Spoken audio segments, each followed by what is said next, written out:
തൻ്റെ അനുയായികളായ 3000-ഓളം ആദിവാസികളുടെ പേരിൽ മാവോയിസ്റ്റ് എന്ന പേര് ചുമത്തിയതുപോലെ ഒടുക്കം സ്റ്റാൻ സ്വാമിയുടെ പേരിലും കേസെടുത്തു.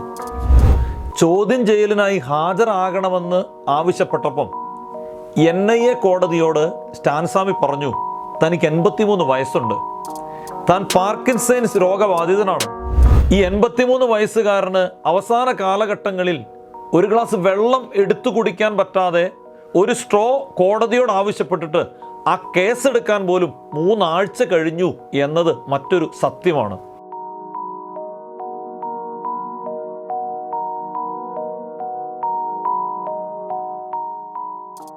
മുംബൈയിലെ ഹോളി ഫാമിലി ഹോസ്പിറ്റലിൽ ഒരു വൈദികൻ അന്ത്യശ്വാസം വലിക്കുകയാണ്. അദ്ദേഹത്തിൻ്റെ ജാമ്യത്തിന് വേണ്ടിയിട്ടുള്ള വാദം മുംബൈ ഹൈക്കോർട്ടിൽ നടന്നുകൊണ്ടിരിക്കുകയാണ്.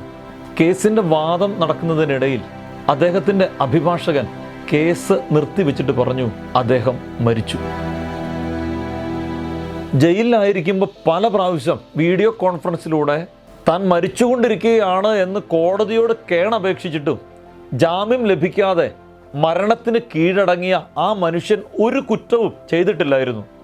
പാവപ്പെട്ട ആദിവാസികളെ നീതിബോധമുള്ളവരാക്കാൻ വേണ്ടി നീതി നിഷേധിക്കപ്പെടുന്നവരുടെ പക്ഷത്ത് നിന്ന് ക്രിസ്തുവിനെ പോലെ ബലിയായ ആ പുരോഹിതൻ മറ്റാരുമല്ല, 4 വർഷങ്ങൾക്ക് മുൻപ് കിരാതമായി വേട്ടയാടി കൊല്ലപ്പെട്ട സ്റ്റാൻ സ്വാമി എന്ന വൈദികനായിരുന്നു.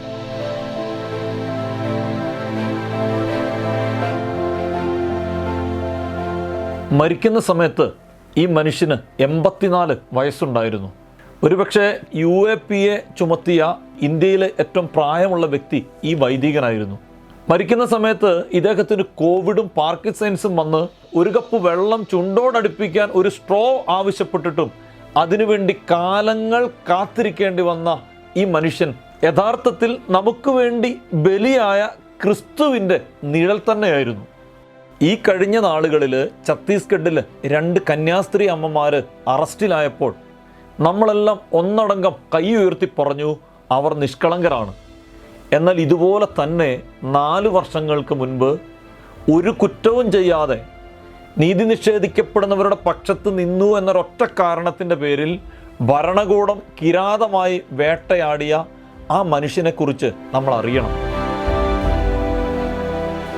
1937 തമിഴ്നാട്ടിലാണ് സ്റ്റാൻ ജനിക്കുന്നത്. അതിനുശേഷം തൻ്റെ വിദ്യാഭ്യാസമൊക്കെ കഴിഞ്ഞ് സെമിനാരിയിൽ ചേർന്ന് വൈദികനായി. ഇന്ത്യയിൽ ഈശോ സഭ നടത്തുന്ന പല ഇൻസ്റ്റിറ്റ്യൂട്ടുകളിലും ഡയറക്ടറായിട്ടൊക്കെ സേവനം ചെയ്തിട്ടുണ്ട്.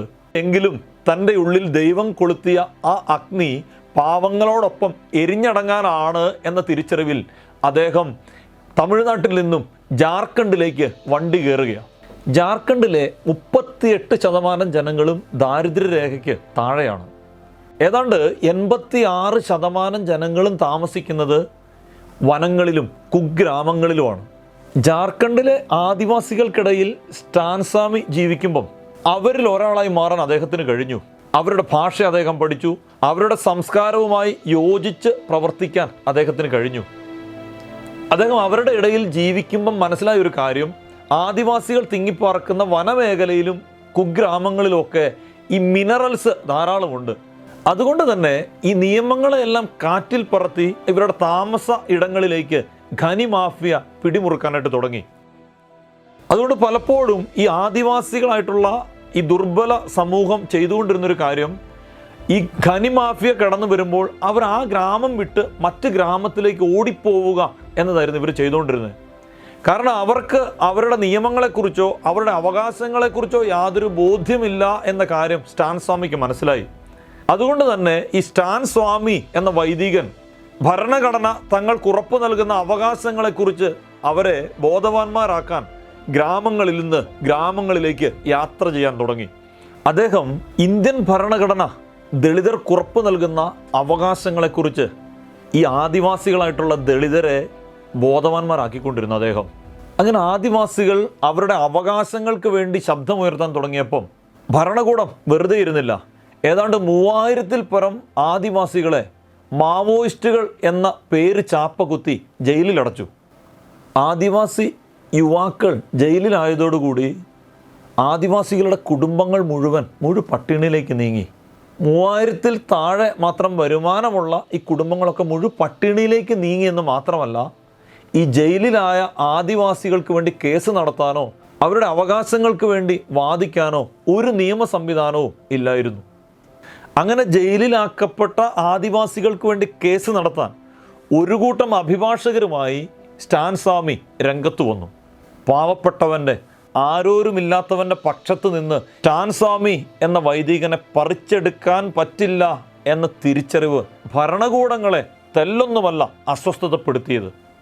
തൻ്റെ അനുയായികളായ 3000-ഓളം ആദിവാസികളുടെ പേരിൽ മാവോയിസ്റ്റ് എന്ന പേര് ചുമത്തിയതുപോലെ ഒടുക്കം സ്റ്റാൻ സ്വാമിയുടെ പേരിലും കേസെടുത്തു. 83 വയസ്സ് അദ്ദേഹത്തിനുണ്ടായിരുന്നു. ഈ പാർക്കിൻസൺസ് രോഗം വന്ന് കൈയൊക്കെ ഇങ്ങനെ വിറയ്ക്കുമായിരുന്നു. അതൊന്നും നോക്കാതെ നിരപരാധിയായ ഒരു മനുഷ്യൻ്റെ മേൽ കുറ്റം ചുമത്തി കേസെടുത്തു എന്നതാണ് ഭരണകൂടം ചെയ്ത തെറ്റ്. ചോദ്യം ചെയ്യലിനായി ഹാജരാകണമെന്ന് ആവശ്യപ്പെട്ടപ്പം NIA കോടതിയോട് സ്റ്റാൻ സ്വാമി പറഞ്ഞു, തനിക്ക് 83 വയസ്സുണ്ട്, താൻ പാർക്കിൻസൺസ് രോഗബാധിതനാണ്, പ്രത്യേകിച്ച് കോവിഡിൻ്റെ കാലഘട്ടമായതുകൊണ്ട് വീഡിയോ കോൺഫറൻസിലൂടെ താൻ ഹാജരാകാം എന്നാവശ്യപ്പെട്ടപ്പോൾ കോടതി അത് സമ്മതിച്ചില്ല. 2020 ഒക്ടോബറിൽ UAPA ചുമത്തി അദ്ദേഹത്തെ അറസ്റ്റ് ചെയ്യുകയാണ് ഉണ്ടായത്. എന്നിട്ട് 15 മണിക്കൂറോളം NIA കോടതിയുടെ മുൻപിലിരുത്തി അദ്ദേഹത്തെ ചോദ്യം ചെയ്തു. അദ്ദേഹത്തിൻ്റെ പിടിച്ചെടുത്ത ലാപ്ടോപ്പിൽ എന്തോ മാവോയിസ്റ്റ് ബന്ധം തെളിയിക്കുന്ന ശബ്ദരേഖകൾ കണ്ടെത്തി എന്ന് പോലീസ് പല പ്രാവശ്യം കോടതിയിൽ പറഞ്ഞപ്പം അദ്ദേഹം പറഞ്ഞ മറുപടി ഇങ്ങനെയായിരുന്നു: പിടിച്ചെടുക്കും വരെ തൻ്റെ ലാപ്ടോപ്പിൽ അങ്ങനെ ഒരു മെസ്സേജ് താൻ കണ്ടിട്ട് പോലുമില്ല എന്ന സത്യം അദ്ദേഹം തുറന്നു പറഞ്ഞിട്ടും അദ്ദേഹത്തിന് രക്ഷയുണ്ടായിരുന്നില്ല. ജയിലിൽ കിടക്കുന്ന സമയത്ത് പാർക്കിൻസൺസ് രോഗവും കോവിഡും ഒക്കെ പിടിച്ച് ഈ 83 വയസ്സുകാരന് അവസാന കാലഘട്ടങ്ങളിൽ ഒരു ഗ്ലാസ് വെള്ളം എടുത്തു കുടിക്കാൻ പറ്റാതെ ഒരു സ്ട്രോ കോടതിയോട് ആവശ്യപ്പെട്ടിട്ട് ആ കേസെടുക്കാൻ പോലും 3 ആഴ്ച കഴിഞ്ഞു എന്നത് മറ്റൊരു സത്യമാണ്. ആകെ 319 ഖനികളിൽ നിയമമില്ലാതെ പ്രവർത്തിക്കുന്ന 214 ഖനികളും പൂട്ടാൻ കോടതി ഉത്തരവായെങ്കിലും അദ്ദേഹത്തിൻ്റെ ജീവൻ അതിനായി അദ്ദേഹത്തിന് ഹോമിക്കേണ്ടി വന്നു. ബൈബിളിൽ ഒരു വചനമുണ്ട്: സത്യം നിങ്ങളെ സ്വതന്ത്രരാക്കും. എത്രയൊക്കെ മൂടി വെക്കാൻ നോക്കിയാലും സത്യം ഒരു നാൾ മറ നീക്കി പുറത്തു വരും എന്നുള്ള കാര്യം മറക്കാതിരിക്കണം നമ്മൾ. യഥാർത്ഥ സത്യത്തിലേക്ക് നമ്മളെ നയിക്കാൻ വരുന്നവരുടെ കുതികാല് വെട്ടുന്നതാണോ സ്വാതന്ത്ര്യം? വിശുദ്ധ കുർബാനയുമായി ബന്ധപ്പെട്ട വീഡിയോകൾ നിങ്ങൾക്ക് ലഭിക്കാൻ ഈ ചാനൽ സബ്സ്ക്രൈബ് ചെയ്യുക.